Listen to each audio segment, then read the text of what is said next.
to get your federal sales team revved up for results. I'm Judy Bradt, CEO of Summit Insight, and I'm here with our special guest, Eileen Kent, and our moderator, Leah Edwards.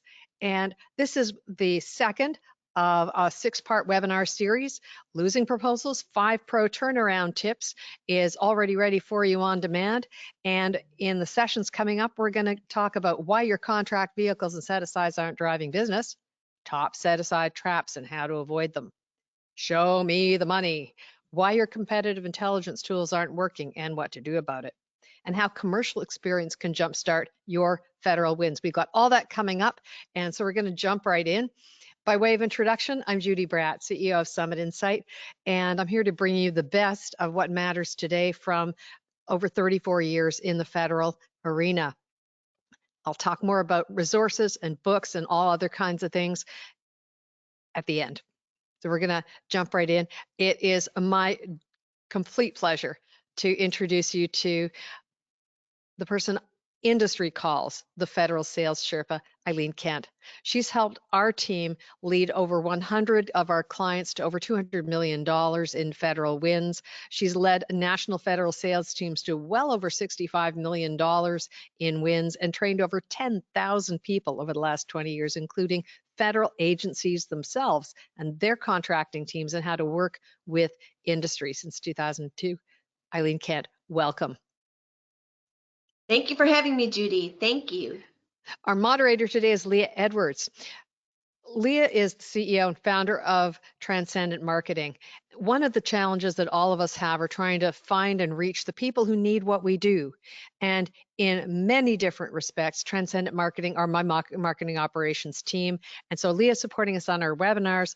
But if you're interested in call teams, in connection, in campaigns to reach people, you're here today in part because of the work that Leah and her team did. And so Transcendent Marketing is also a resource for you. So Leah, thank you for being able to support us today. Absolutely. Thanks for having us. All right. So participation, use the chat box and the Q&A box. We'll be doing some polls both in chat and as well. There'll be a Q&A afterward. And raise your hand if you've got something you want to say, a question you'd like. We'll take you off mute and you can book a call at the end. You'll receive a follow-up email, including a link with the recording to this session, not later than Monday of this week. So relax, because we've got a formal agenda and then we have a secret agenda. So get out your notebook. You're going to take action. And I'm going to ask you at the end of this session, what are you going to do as a result of the things that you learned today? So, all right, close your eyes for a second. Tell me what this feels like for you. What's the feeling that's coming up for you when your federal sales team isn't delivering? You're paying the money, but you're just waiting for the wins. They're hungry for wins too. It's not like they're not doing their best. They're asking for more time. They're asking for more resources. Your proposal team is burnt out. Competitors keep winning the work you bid. What's the feeling that comes up for you real quick? Just drop it in the chat, the Q&A. How's it feel? What's the feeling when that's where you are? Eileen, what's that feeling like? You've been there. What's that feeling? Panic. Frustration. Frustration. Fear. I get hunger. Fear. I get scared. I get scared. And you know, there's research that shows as well that when we're business owners or we're sales professionals, we're accountable for stuff.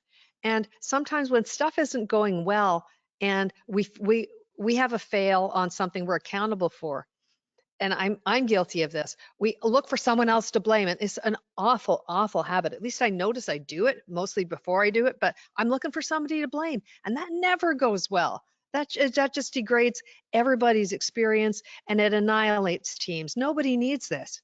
So if these are the kinds of things that are happening, what can we do to make these not happen so your team can be pulling together? So it doesn't have to be that way. 3 things make all the difference: focus, connection, and consistency. We're going to show you how to apply those in a sales team context and change the game for good. In our session today, you're going to learn who should really be doing sales, what you need to give your team, where you need to be calling, when to call, why they're going to return your calls, how to know it's working, and we'll close with some resources and take your questions. I hope you think you're in the right place. My secret agenda is that you're going to have more energy than you have ever had and more optimism coming out of a federal sales webinar than you've ever experienced, period. So I want to know if I deliver on our secret agenda, and I'm going to ask you that at the end too. So, and those are going to be our next steps. The most costly misunderstanding people make in federal sales is this, that there's no such thing as selling to the government. There's only selling to people. The lady on the right, that is Josephine Cobb. Josephine Cobb was a contracting professional at Travis Air Force Base after a 53-year career. Can you imagine everything she's seen? Can you imagine all the things that have made her roll her eyes? Imagine everything she put on the line year after year after year when she chose a company just like yours. Does she look like somebody who gives a business away, Eileen? No. No. Never. No. She does not. Does she look like somebody who does not mess around? No, not at all. Exactly right. And so we got to be able to do business with the Josephine that's in our backyard. These are the people. And it's even more complicated than that, because 80% of government contractors are actually asking the wrong question. You would think that in this day and age, when you have data dashboards and email systems and notifications, literally billions and billions served, you would think it would be easier than ever with all this information to win a federal contract. In reality, there's over 40% fewer small businesses in the federal arena now than there were 10 years ago. And if you think DOD is not losing sleep over this, you'd be wrong.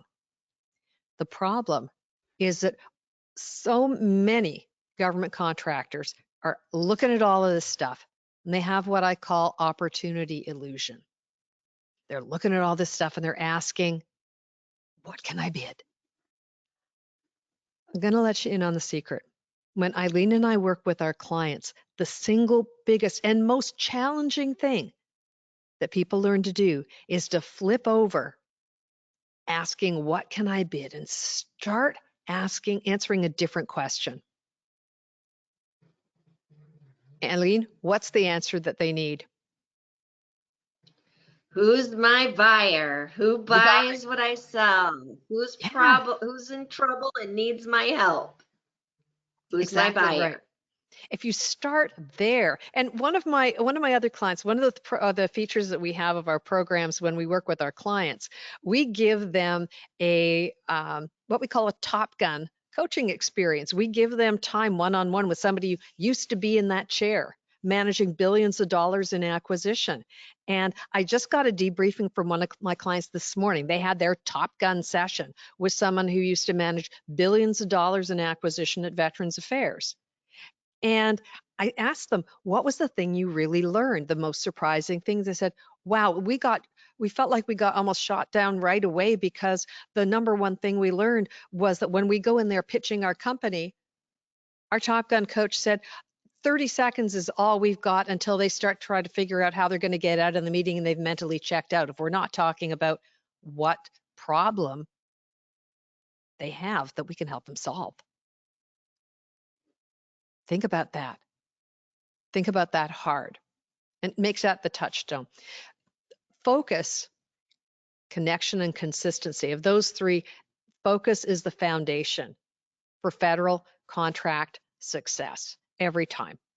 And so with focus, you've got to have a focus, first of all, on your target agencies. Eileen, there's a lot of ways to do that, but where do you start? Well, I mean, where I like to start is going straight into looking at, first of all, what is it that we're really good at? What is our superpower? So sometimes companies come in here thinking because of their business size, they have the capability of capturing a lot of different things. And the first thing we do is say, hold on a minute, what is it that you do that's better than anybody else? Because the government still wants someone who's really capable of doing something. So let's figure out what your superpower is. And then what we're going to do is we're going to zoom in on data using keywords, okay?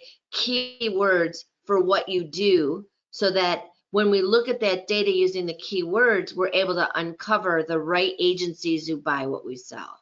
So that's one angle of finding how we get to our target agencies.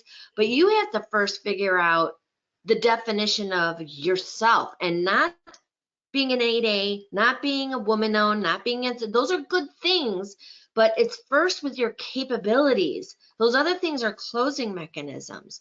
Once we know what those capabilities are, then we can utilize tools to calibrate, like this zoom lens that we have here. We start calibrating the data and zooming in on an agency, saying, do they buy what that capability? Nope, they don't. And then we point it over here. Ooh, this one is a laser fit.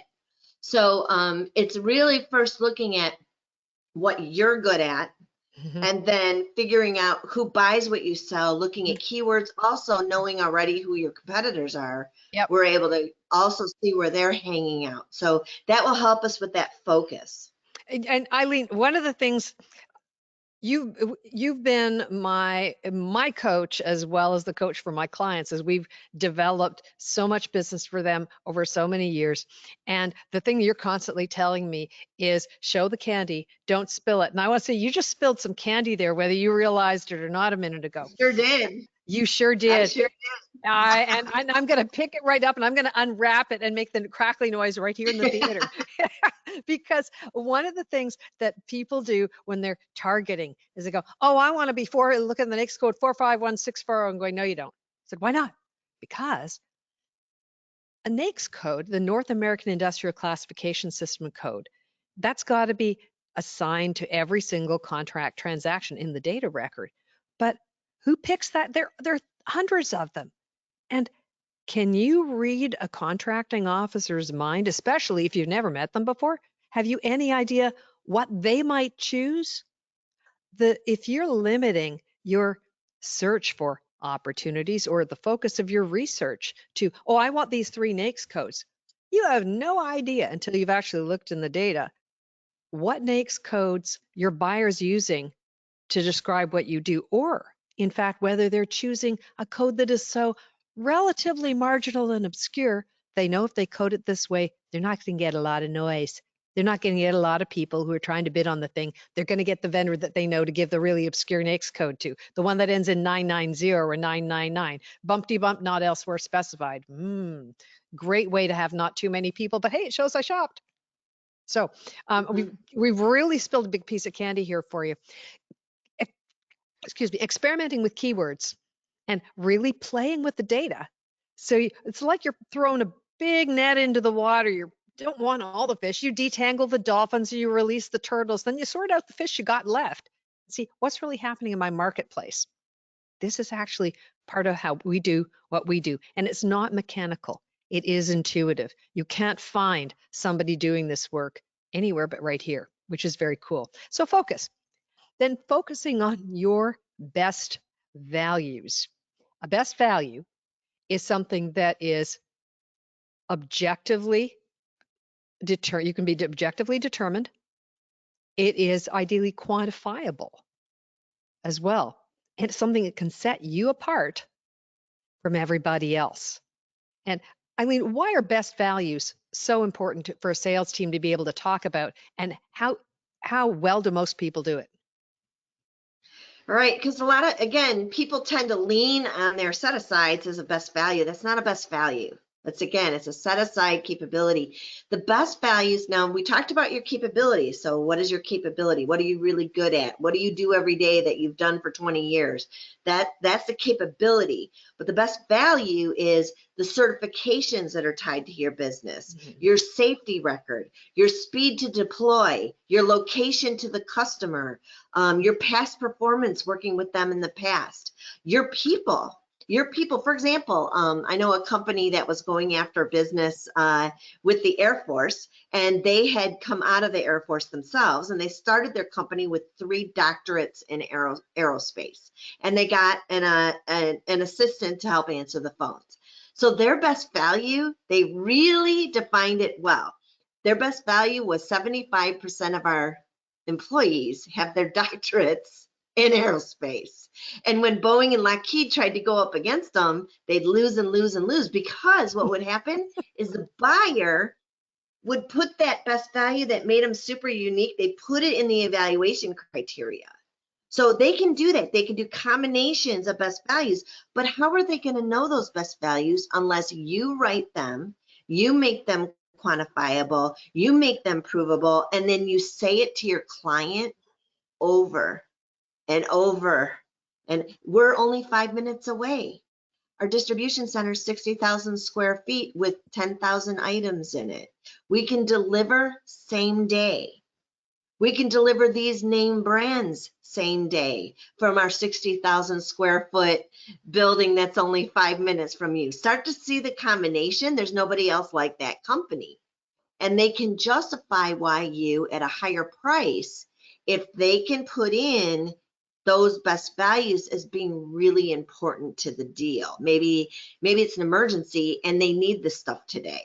So they get 5 minutes away in the neighborhood. They have the name brand that fit what we have already. They can quickly justify unique source. So building your best value statement, and it's going to tweak by opportunity as you talk to your clients, because you might be only 5 minutes away, but they might have been hypnotized by your competitor, but you're not a national company. I use the other competitor because they're national. It's like, well, who cares if they don't have a distribution center 5 minutes from us? So you've got to reprogram them from your competitor's best values. So set your best values, build a best value statement, and you're going to say it in every conversation, on your capes, at your website. You're hypnotizing them. In your voicemails, just be putting a little bit of those in your voicemails and your communications as well. And so you're shaping their thinking. Gee, what does the low risk choice look like, sound like? How do I define it? How can I put in the desirable qualifications? Just lay in some clues to make it easy to choose you behind closed doors when we're in the finalists. That's really critical. I've got a quick example. Judy and I just worked with a client who had a safety record that was ridiculously good. And they're in a specific territory of the country. And watch out, competitors, because they're coming for your business. They're your clients, because their safety record's so good that it's going to smoke everybody if they make it important in their sales pitches. Right. And focus on their goals. We as humans are wired to get a little woohoo dopamine hit every time we do something that experience tells us helps us be successful. And here's a cool thing. The brain does not actually, I want you to think for a minute about the most extraordinary accomplishment you ever had. Maybe it's getting the law degree or starting your business, or maybe winning a big contract. I want you to remember that feeling for a second, the woohoo feeling. How long did the woohoo feeling really last? For that law degree, ridiculously not that long. But the cool thing is that, all right, if the brain can't tell much of a difference between woohoo, got dinner ready on time, and woohoo, got the MBA, then think about the experience from your federal buyer's point of view. If you can get them hooked on the idea that every single time that Christine calls, Christine always knows what I'm up to. Christine has my goals in mind. Christine's always bringing me something good. She's always got a white paper for me, or she's just got something. She asked about my sister who was going through chemo.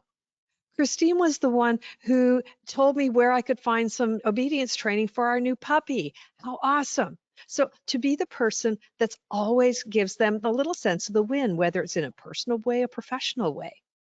And so be concentrated on their goals. And remember, again, big shift, biggest shift that people make after they work with me and with Eileen for 8 intensive weeks.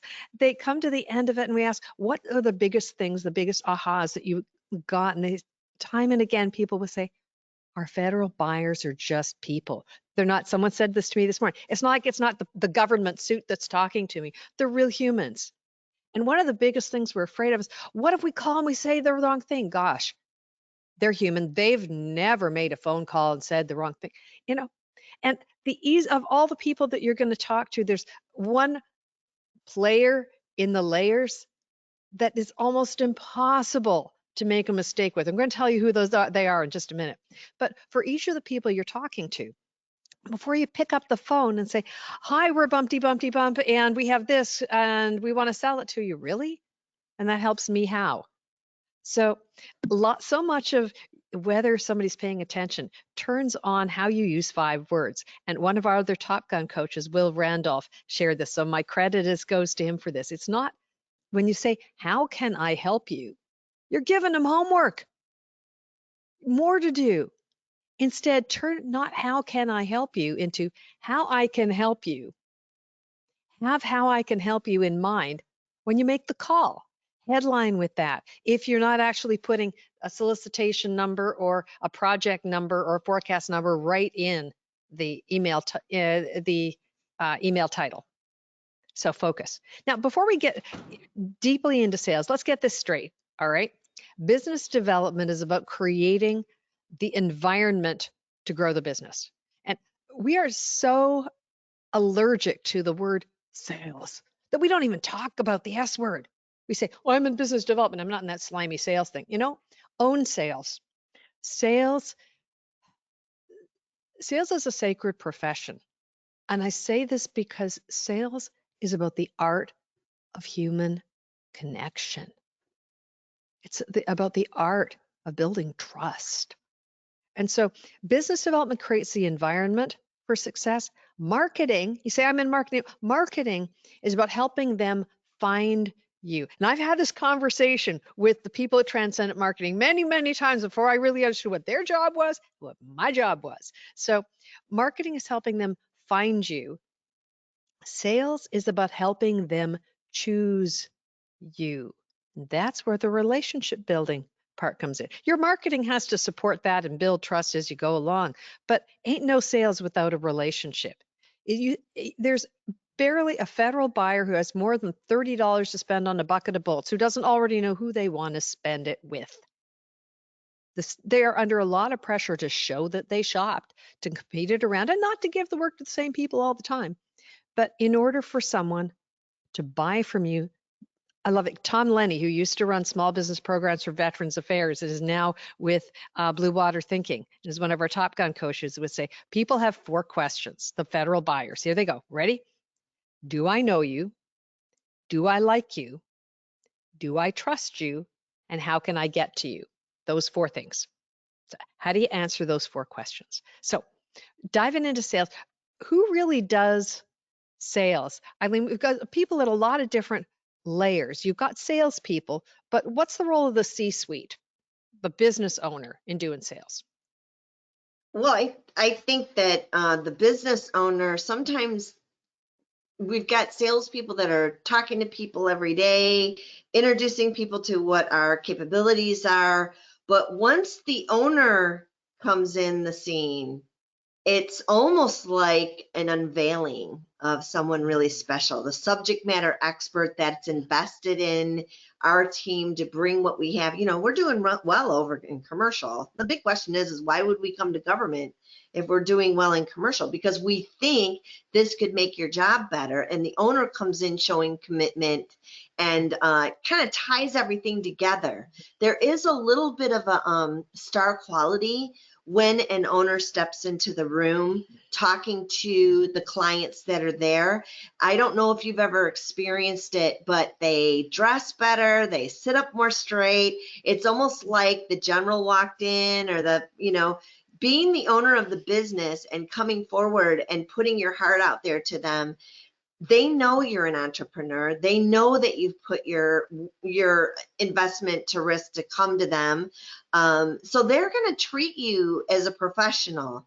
And I highly recommend the owner is introduced after we've done a little sales, and we bring him in as a subject matter expert. And now we're bringing in our owner of our company. Of course, a lot of us are just selling by ourselves without any help, and we're just doing what we do best. That's okay. But then sell your subject matter expertise. And, Judy says, what is this word sales? And we talk about human connection. And where I stand is the word is really not selling, it's helping. We're here to help you look good, help you save lives, help you be more efficient, be more innovative, save money. We're here to help. And if you don't pick us, that's okay, because if we helped you save time, money, energy just by learning about this stuff, this is helping us as a taxpayer too. We'll eventually get something. But if we go in there, every single person at our company is in this servant angle. Even if we have to have our collections team call them, hey, did you get our invoice? Can you please pay us? We've got to do it in such a way that we're there helping support them. And guess what they're going to do for us? They're going to help us come in. They're going to help us by introducing us to other people at their agencies. So selling is more of when we look at the human connection, don't we do well with other people when we're in a giving mode? So when we go in selling, we should be shining light on pain and challenges and problems that other agencies are experiencing, or other commercial companies. So going in and saying, Judy said a few minutes ago, how can you help me? And instead of what can I do for you, we need to come in with a very defined way of saying, listen, our experience is with, for example, we have someone on the line, Michelle, here with furniture. She works with manufacturers. And I think of, a furniture salesperson going in, you think of furniture as being very commodity based. But if you go in helping them adjust their staff for coming back to the office by creating a safe space, a safe environment that has just enough room, that follows the protocols, that makes the space look clean and beautiful and inviting. In the old days, it was the open, the open space, and everybody's on top of each other hoteling. And now people are going, I don't know if I want to walk into that. So as a furniture salesperson, sure, we could flip this whole place into workstations again that are 8 foot high, different types of dividers and stuff. But let me come in here and talk to you about how the team is, how they're feeling, what they want to experience when they get back to work. And then we'll bring in our designers and come up with some ideas and tell you a little bit about the science of airflow and color and comfort and whatever it might be. I'm not selling you furniture. I'm selling you an environment that's welcoming to your employees. So that's the other thing about selling. And the whole staff needs to be part of helping that customer with their vision based on the pain that we know other people have had. And we're going to come in and say, hey, these other companies that of, Boeing, Lockheed, Granger, others have been struggling with getting their people back in. I'm not saying that's the truth, but I'm just using it as an example. And we're seeing that in your space. You might have the same, can we just sit down and talk to you about it? I want to help you help with this. And we bring our entire staff together with the constant idea of the client is at the top, and we're all there supporting and helping. We're all in sales, all of us. That's it. Helping. And every single one of us, every single one of your team members, whether your company is very large or your team is very small, every single facet of your interaction with your clients and your prospects is an act of service. And so the whole list of folks you see on the screen, whether you're in the background writing the proposal, which is bringing together a lot of intelligence that's been gathered and handed to you about what's really important to these folks, is your proposal the kind, think of a proposal like a gift. Like, so think about the idea of being able to give your federal buyer a present that is so perfect that they open and go, oh, how did you know? That is the kind of experience that you want your proposal team to be able to give them. And every single person, whether it's the person who's preparing the invoice or the person at your help desk or the person in human resources is doing staffing, the experience that every single person on your team gives your prospect is all part of leaving them with the memory, not of what you did, not just of what you said, but how did you make them feel? People will forget what you said. People will forget what you did. People will never forget how you made them feel. You think about an extraordinary customer service experience. Think about the company or the person you love to buy from. You're feeling it here. We make up a mind, and humans, and that includes our federal buyers, not just us. You make up your mind in your gut, and then you find the facts that are going to back you up so you feel comfortable with that choice. So everybody is in sales. What do you need to give your sales team? Because one of the things that CEOs especially find really frustrating is what's it going to take? These folks are always saying they need more stuff. Here are the essentials that over 2 or 3 decades in the market have taught us that you really need to give your sales team. The first is that competitive intelligence, the actual hard data that lets you focus, because focus isn't one and done. Oh, we did the market research, the data's gone. I had this experience with my clients today. We do thousands of lines of data research, and we take them in and we take them through it. But then that research becomes a constant source of intelligence about answering the question, who are our buyers and how are they behaving?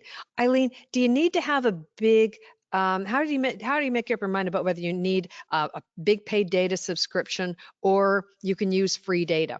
How do you choose? Right.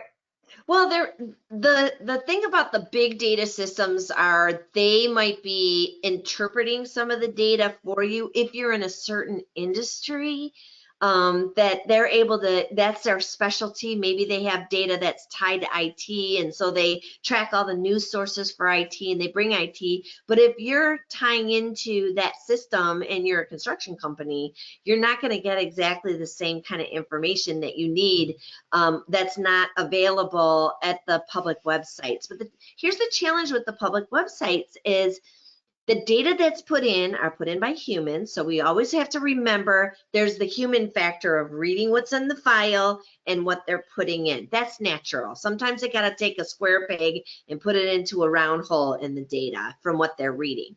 The other thing though is on some of the systems like USA Spending, you go to download the data and you get the spreadsheet that's a big giant mess because all the columns are in different order and you don't know what things mean. So if we're able to bring the data in a very simple storyboard fashion that you can refer to and read once you're taught how to read it and analyze it, because you can't just download the stuff and think you're an analyst at this stuff.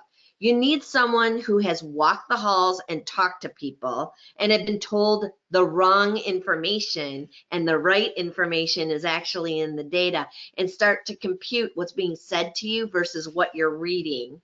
So you need someone that has a really discerning eye. It's almost like you have all these ingredients for cooking, but you don't know what to do with them. You don't know what pans to put them in. You don't know what the heat needs to be. You need someone that knows how to slice and dice that information to put it into something that's real, that has to do with your business.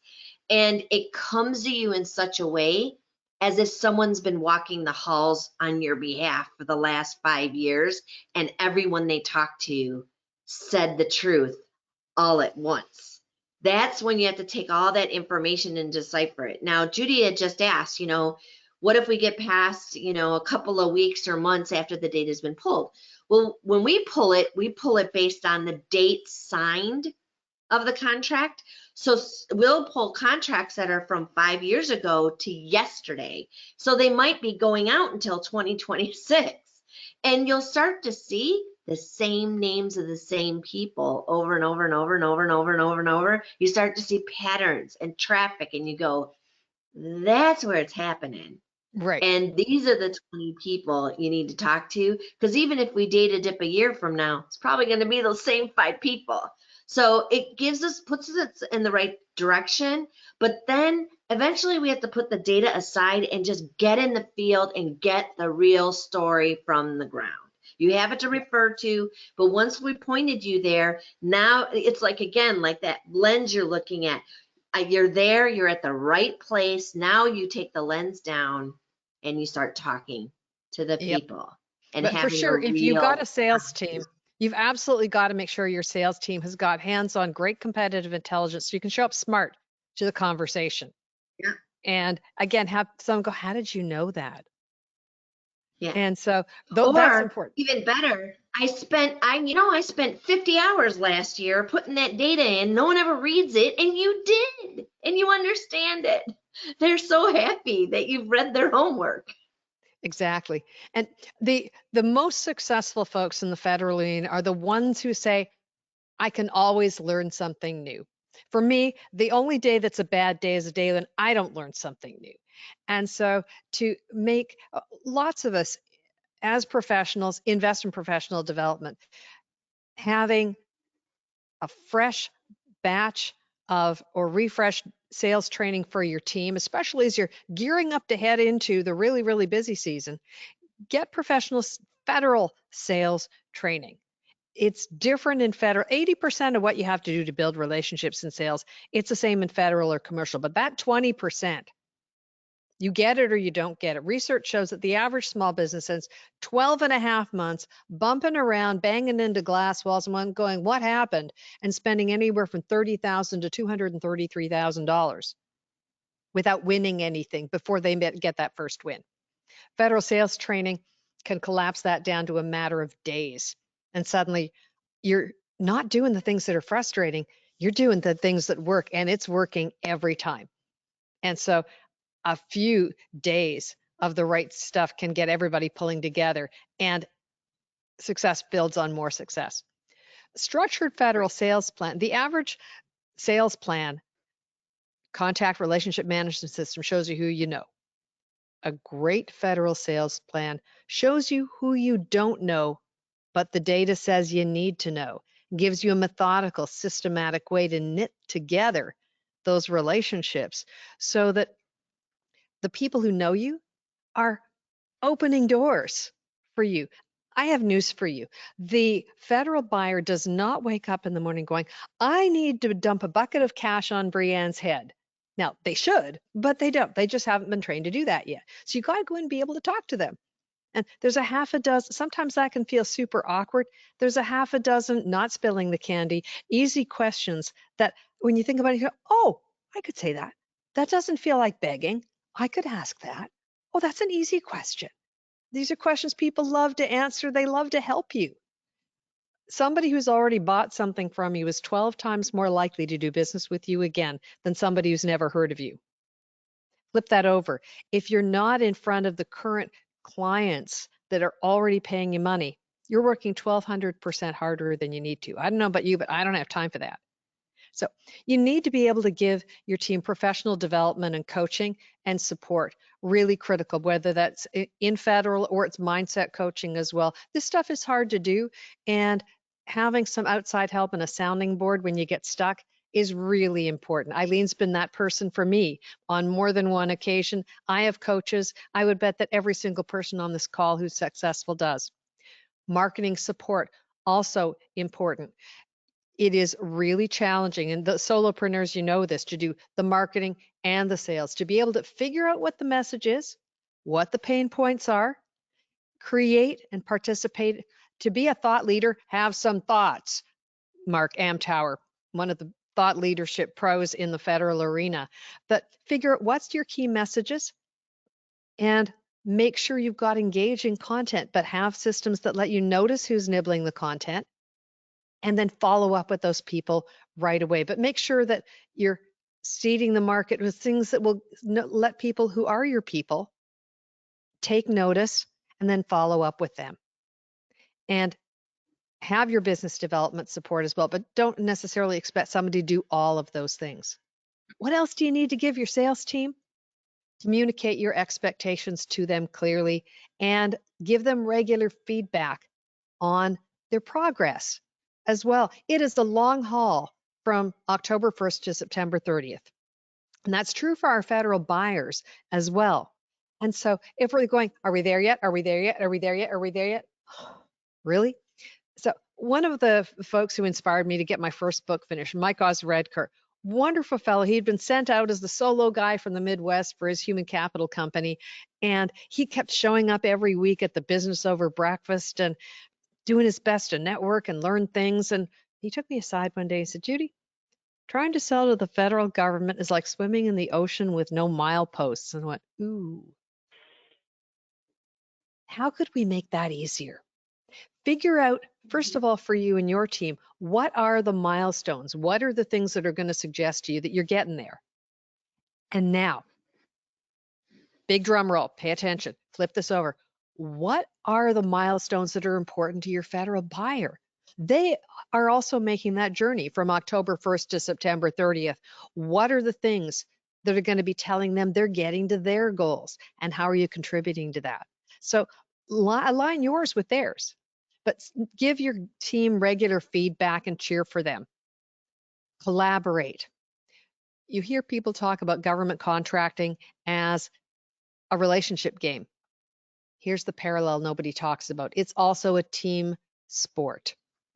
When I work with my clients now, and I made a big shift over the last year, instead of just picking 3 offices and saying, all right, you're going to try out your new skills in these 3 places, we create pods. We have 2 or 3 people who each work together to compare ideas and prepare on the calls and work with each other to support each other, because you each have different ideas. Sometimes when people bring together their ideas about who knows who in the marketplace, they go, oh, I met them. Oh, I've known them for 20 years. Really? They're not returning my call, but they told me about this other person to talk to.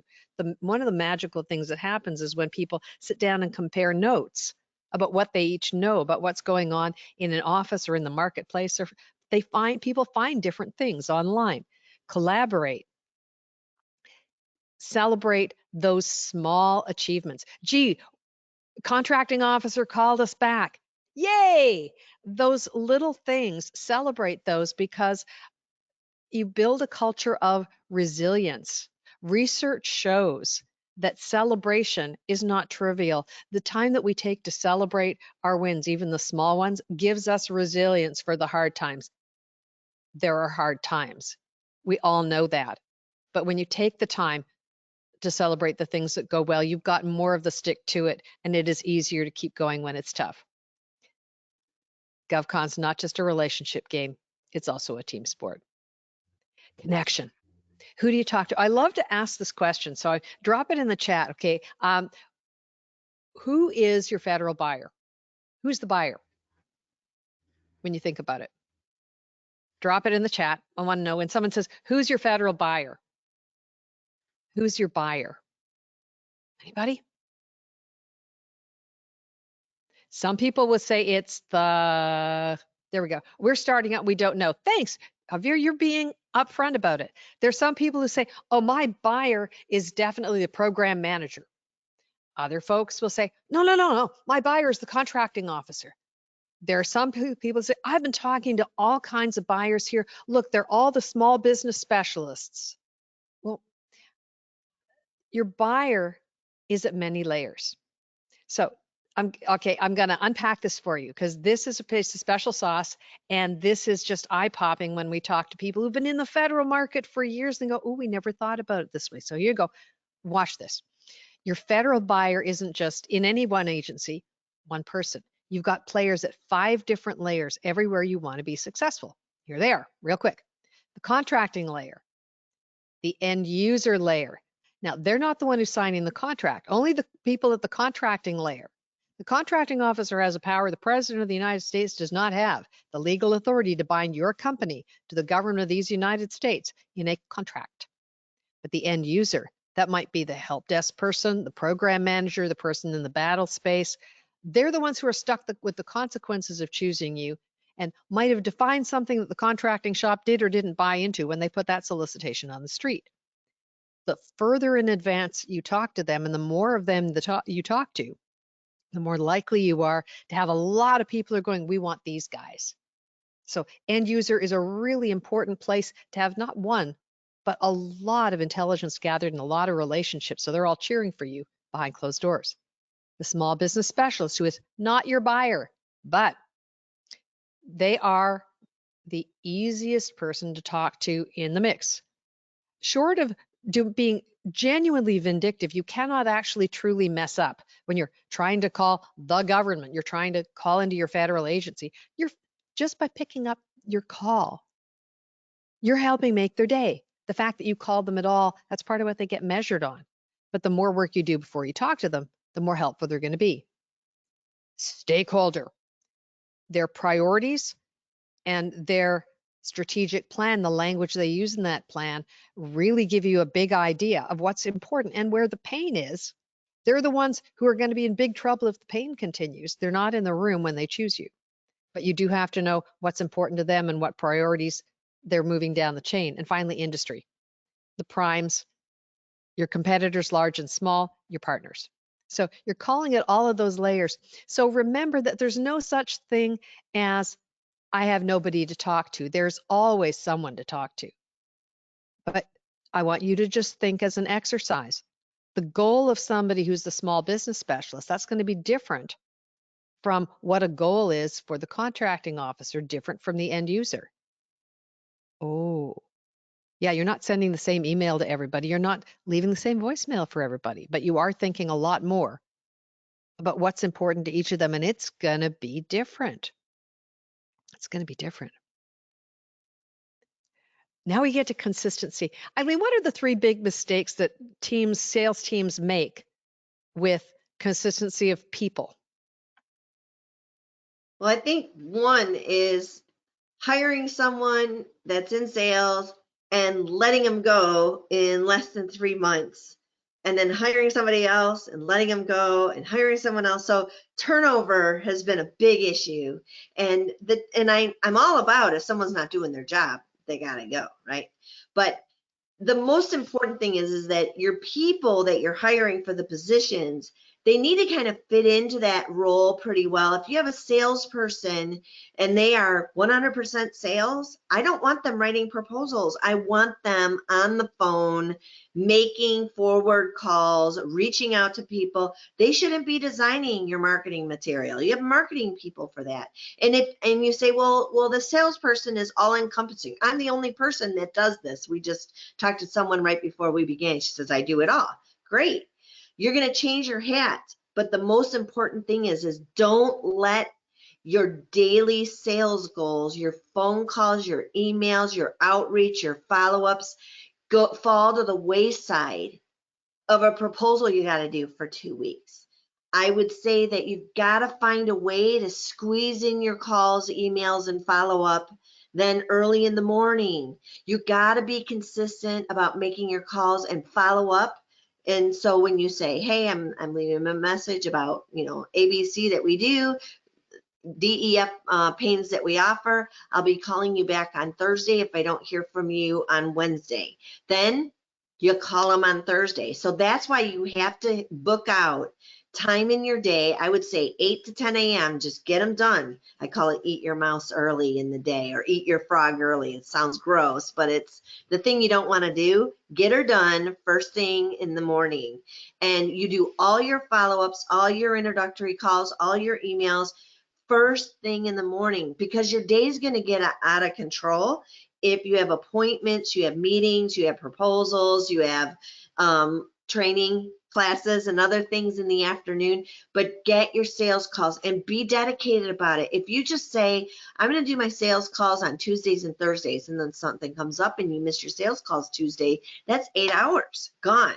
So I would dedicate, just like working out, every single day, a good chunk of your time. And if your job is sales, like base plus commission, stop living on your base and start making your commission happen. And the only way you can do that is to get those calls in. And I do want to give an expectation that Judy said just a little while ago when she was saying the consistency is really important, and you know, it can shorten the amount of time by having the data. But let me just say, I've been selling to the feds a long, long time. And it takes, write this down, 50 to 60 hours of phone calls, emails, follow-up to get 15 to 20 appointments. And then you have an appointment to talk to them about a possibility of an opportunity coming in the next year. So just to get those appointments, it's going to take 50 or 60 hours. So if you're only doing 2 hours of sales a week, that's 6 months, you know? So we need to be able to get those hours in, those 50, 60 hours. You want to get those in the first month or two. Do it in the first 6 weeks so you can start getting appointments. And one of those milestones is, are we having capabilities briefings with people, conversations with people, and that, which leads to other things and other needs. And if it's a no, at least we cut it off at the pass right there. Now we're not waiting 6 months for them to call us back. But we've got to be able to have consistent team members, the same ones on the phone. This is Eileen from blah, blah, blah. This is Eileen from blah, blah, blah. This is Eileen. They're going to remember Eileen. I hate to tell you, but they're going to remember the person's name after the business name. And if you have a really fun, you know, voice that you offer, you know, healing a pain of some sort, hey, I can deliver furniture in 2 days, or I can solve your cybersecurity problems. We've got some new innovations that we'd love to share with you that we just did over at the Air Force. You got to see it. And then, you know, create some excitement to get them to call you back. So that consistency of the actual same person over and over again, and the number of calls, you know, every single day, somebody should be doing outreach. If you don't have outreach happening, you're not going to have any business in 4 or 5 months. We've got to, it's like sowing seeds. You got to get them out there, and then you got to water them, you got to take care of them and grow that. And I will say that is one of the reasons why my team at Transcendent Marketing has made a huge difference for me. You don't have to do it all. Just because you can doesn't mean you should. And there are not enough hours in the day to do all of those things. As a business owner, if you want to be successful in federal, you often find you have to invest in extra resources to help build the pipeline. Part of that comes from defining who are the right people, what are the characteristics of somebody who needs what we do. Define that well, get the research done. It is possible to hire a skilled professional call team who can qualify folks on the phone and help you set up appointments. And so that's a skill that you can hire. That is one of the things that Transcendent Marketing does for their clients, including big name companies in the federal arena. But they also work with smaller companies as well. You have to decide that you're going to make about a 3 to 6 month, and ideally, this is going to be a 6 month commitment, not sort of, oh, we're going to make calls for 3 weeks and see what happens. No, You've got to have, again, someone who knows, who gets your voice, who gets your message, who's going to keep showing up, because that persistence in showing up. One of the big fears we have is that somehow we're going to cross the line between persistence to pestilence. The point at which we're afraid of being pestilential as salespeople is often we're just barely even on the radar of our govies. So it takes a lot more effort than you think.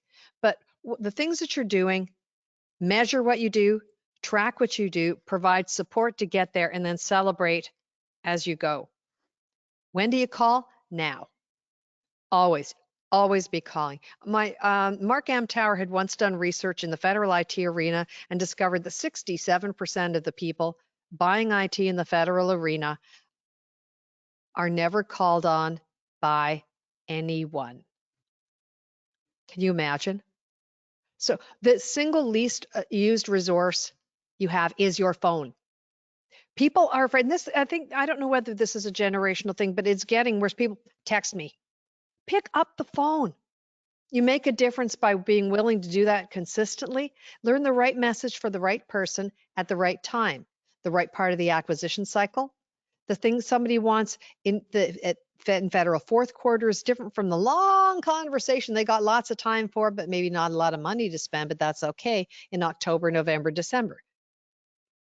Headline: the people who are going to be winning the business in August and September are the ones who have been on the phone for the last 6 months, who are picking up the phone now, who are not waiting for fourth quarter bonanza.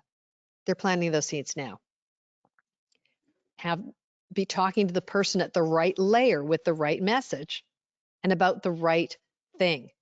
You're not going to be making the big technical pitch to the small business specialist, and you're not going to be talking to about contract vehicles to the stakeholder. So get a sense of what's right for the right person. But there's always somebody to talk to. No excuse. Oh, there's nobody home. Nah. And there's also no excuse to say, oh, those people in the federal arena, they're not there. They're not at home. I'm getting two stories. One is that nobody's home. They're working from home. We don't have their cell phones. The other is, I can't believe it. We get them on the phone. It's like we can't get them off the phone. It's like I'm the only human being that's not butt naked under their chair looking for Cheerios that they have talked to in the last 2 years. People want to connect with each other when they're talking to somebody who cares about them. Real quick, why are they going to return your calls? You leave an awesome voicemail. Imagine having 30 seconds of uninterrupted attention. That's what your voicemail is. Right inside their head. How incredibly intimate. You want to leave 30 seconds tops, but here's who you are, why you're calling. Sorry, I missed you. Check your email. And if I don't hear from you by noon tomorrow, I'll call you back Monday morning. Be polite, be concise, be consistent. They're going to call you back because they like you. Dottie Romo, one of our Top Gun coaches, I said, why don't people call you back? Why don't contracting officers call back vendors? They leave mean voicemails. It's Dottie, who leave a mean voicemail. What does that even sound like? She said, you would not believe. It sounds like this. Hi, it's Sarah. It's Friday at noon and you haven't called me back all week and I need this stuff for the RFP. So would you please give me the information? Really? They're human. They're human too. Start with how you solve their problem. If they're not calling you back, maybe it's because they don't need what you do, but you can't know until you talk to them why they're not calling you back. Lower the risk.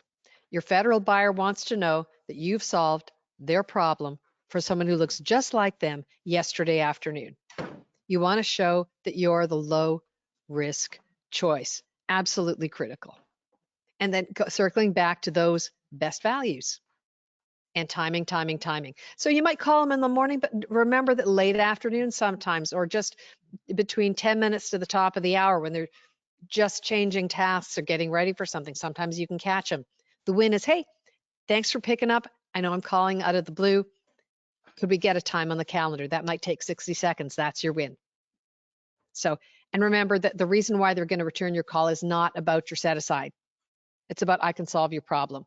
Oh, really? We've got that problem, or I know somebody who does have that problem. Pestilence or persistence, it can take 15 to 30 touches to go from contact to contract. So the only thing you can know when they don't return your call is that they didn't return your call. You cannot know. You cannot know. Maybe they've got a sick child. They've got a parent in hospice. Office has been closed down again. We can't know this stuff till we talk to them.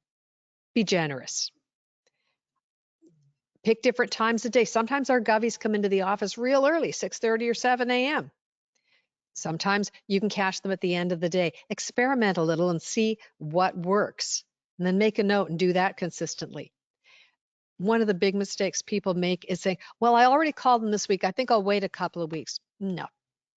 It is absolutely okay to call 2 or 3 times in the same week, or pick maybe a 2 or 3 week period and treat it as though you were traveling to that part of the country. And you're going to work that really consistently and call lots of people in the same office. Eileen, did Eileen call you? Eileen called me. Eileen's going to call me next. Would somebody please call Eileen back? Because they know she's coming. But relentless, cheerful consistency. You're going to keep showing up because you know they're your people. You know you can make a difference for them. And that's why you're going to keep showing up. You're calling public servants. Service is in the name of their job. What's the worst thing that can happen? They're not going to hang up on you. When I was in a project where I suddenly found myself unexpectedly, believe me, having thousands of calls to make and hundreds of introductions, I thought, all right, what's making me so crazy? What's the worst thing that could happen? Well, I know they're not going to hang up on me. Maybe someone would yell at me. Well, because somebody might say, no, I'm in business. Nobody said no to me before, right? So I thought only once did someone say, don't ever call me again. I just kind of painted their name gray in the sales plan, but I didn't delete them because I didn't want to accidentally call them again. So 4 professional calling tips were coming just right up on the hour with some resources for you, so hang tight. Script your voicemails. You've only got 30 seconds tops. Write it down, practice it, make it concise, make it cheerful. Come into it with really great energy. We as humans are wired to notice the energy of the person we're talking to. I hope that in the last hour, you've noticed the energy we're sharing and you're just in a slightly better mood than where you were when you logged on. That's part of that experience. Your federal buyer can pick up that energy from you in the voicemail that you're leaving as well. Then there's a thing that professional call teams call double tap. And that is the idea that you expect to get them on voicemail. You keep the email queued up. You said, hey, sorry I missed you. Here's what it's about. Check your email, and you lay down when you're going to call them next. You hang up the phone, you hit send on the email, you send it right away. Then you've said, oh, they did what they said they were going to do. They sent an email. I wonder if they're going to call on Thursday. You call back on Thursday. You get the voicemail you expect. You leave another voicemail. Suddenly you've put 2 marbles in the trust jar. Twice you said, oh, I'm a reliable person. I did what I said I'm going to do. You would think it was just about voicemail. It's not. You're building trust. And that anchored approach helps you do that. So I had the opportunity once upon a time to go to the Atacama Desert with NASA scientists who were building robotic systems to gather signs, information, and data on signs of life on Mars. And in order to do that, this was the actual rover sitting in the Atacama Desert under the stars. And they had to go and calibrate the instruments to pick up the most tiny signs of moisture, of life. But they had to calibrate the instruments and notice signs that otherwise they wouldn't be able to see. And you need to do that as well, because what you might miss if you're not paying attention, the signs of engagement. So look for the tiny signs. Maybe they call you back. That's a win. Maybe they said, I'm not the right person, but I'll introduce you to Joe. That's a win. Those tiny things that you might think are rejection, recalibrate. Look for what could those signs of engagement be, and don't miss them. And so we're getting closer, and here we go. All right. So now imagine this. Imagine this, okay? That your federal sales team is unstoppable. Imagine your proposal team gets exactly what they need to win. Imagine how it would feel when you give everybody bonuses for beating their goals because you got the revenue, it's in. Imagine having ideal new clients excited because they chose you. Imagine new revenue that's funding more resources for more sales and to hire the new people you need to do the projects. Imagine you're teaming with competimates now. So imagine what that feels like. What's the feeling? Tell me, Eileen, if that's the situation you're in, what are you feeling like? What's that feel like for you? Invigorating, and I want to do it again and again and again. So rinse and repeat. Let's go. It's like a roller coaster ride I want to take over and over again. Right. Right. So somebody else, what's it feel like? What's the feeling? What's the feeling? What else are you feeling? If that's the situation you're in, what's the feel? Come on live, Mike, tell us. Yeah. Javier says the same, wanting to repeat it. Yeah. So we've covered a lot in our time.